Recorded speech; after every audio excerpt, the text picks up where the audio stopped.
नमस्कार, मैं आशुकी वोरा और आप देख रहे हैं नेक्स्ट 9 न्यूज। बात करने जा रहे हैं मायावती और अखिलेश के बारे में। उत्तर प्रदेश की राजनीति के दो बड़े नाम, दो दिग्गज चेहरे, जो अगर इस बार साथ में आ जाते हैं तो कहीं ना कहीं यूपी की सियासत में बड़ा उलटफेर करते नजर आ सकते हैं। साल 2019 में जब गठबंधन हुआ था, साल 2019 के लोकसभा चुनाव में बहुजन समाज पार्टी, समाजवादी पार्टी जब एक साथ आई थी, मायावती और अखिलेश ने जब एक मंच कहीं ना कहीं साझा करा था, उस दौरान ये मायावती के खाते में 10 सीटें उत्तर प्रदेश में आई थी, अखिलेश के खाते में 5 सीटें आई थी।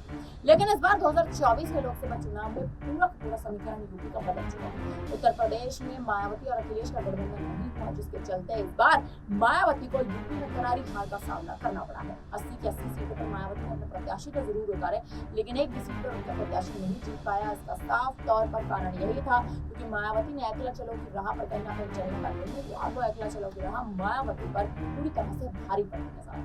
अब मायावती एक बुरी स्थिति में कहीं ना कहीं फंस गई। भले आकाश आनंद की वापसी मायावती ने बहुजन समाज पार्टी में करा दी, लेकिन बीएसपी की कमान अभी भी कौन संभालेगा? बीएसपी की कमान संभालने के लिए क्या आकाश आनंद योग्य है या नहीं है, ये एक बड़ा सवाल यूपी की राजनीति से जुड़ा लगातार खड़ा हो रहा है। इसी बीच अब अखिलेश यादव अपने सुर कहीं ना कहीं बदल रहे हैं।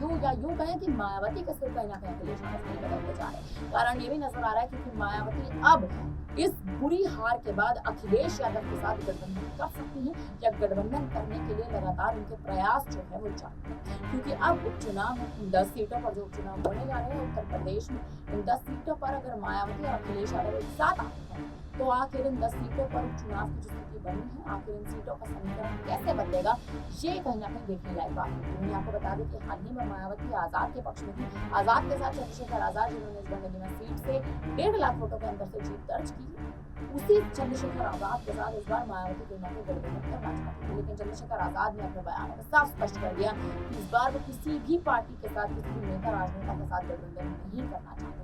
दिलचस्प अब ये देखना है कि अगर मायावती और अखिलेश एक साथ आते हैं और चुनाव में एक मंच साझा करते हैं, तो क्या 2019 का समीकरण एक बार फिर से अखिलेश और मायावती दोहराते नजर आएंगे या नहीं? एक बड़ा सवाल खड़ा होता है। आकाश आनंद, जिस आकाश आनंद के पक्ष में लगातार अखिलेश यादव हाल ही के समय में बोलते आ रहे थे कि मायावती ने गलत कदम उठाया, आकाश आनंद ने जो कहा सही कहा, क्या वही आकाश आनंद के पक्ष में अखिलेश यादव एक बार फिर से अपना समर्थन देंगे या नहीं? फिलहाल अब इस पर आपको क्या लगता है, आप हमें कमेंट करके जरूर बताएं। बाकी तमाम बड़ी खबरों के लिए आप बने हमारे साथ देखते रहिए।